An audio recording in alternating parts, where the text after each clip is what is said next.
Chairman of a new and united Guyana ANUG, Timothy Jonas, believes that even if a parliamentary debate ensues and the performance of three members of parliament against whom no confidence motions have been filed, it will certainly not see their removal from office.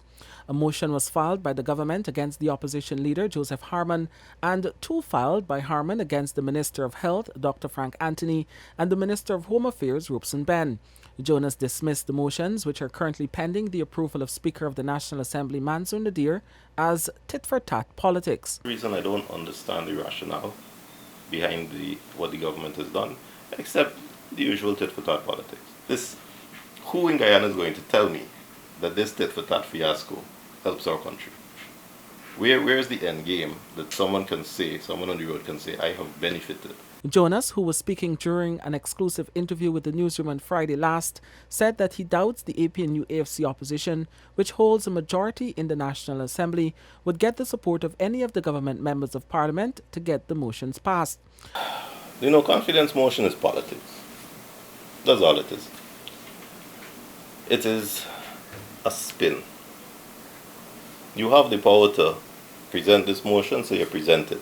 And you come armed with your 31 seats and your 31 votes. You see, when you look in Parliament, the centralization of power that I'm talking about also exists in Parliament. I don't think that there will be anybody crossing the floor in this Parliament. So it's politics. You bring a motion, you talk about it, people tell you what a good job you're doing, it fails, and they say those terrible corrupt PPP folk, and you go about your business. But everybody knew long in advance what would happen, and that's what will happen. Harmon's motions were filed days before the government presented their motion against him.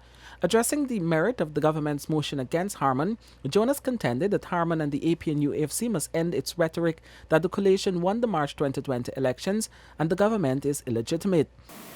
Insofar as I am seeing that there is a continuation of the ridiculous story that we were robbed in these elections, that we have been hard done by, that we should have kept those foreigners out so that we could have conducted these elections on our own. Comments by leaders that PPP voters are mentally lazy, that kind of thing.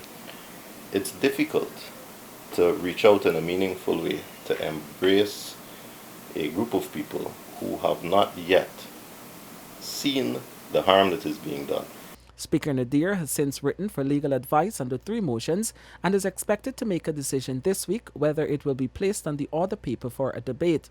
That debate, Jonas says, will only be an exercise that panders to party loyalists.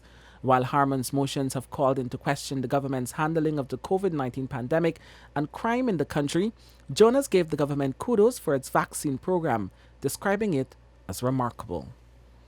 For the newsroom, Kurt Campbell.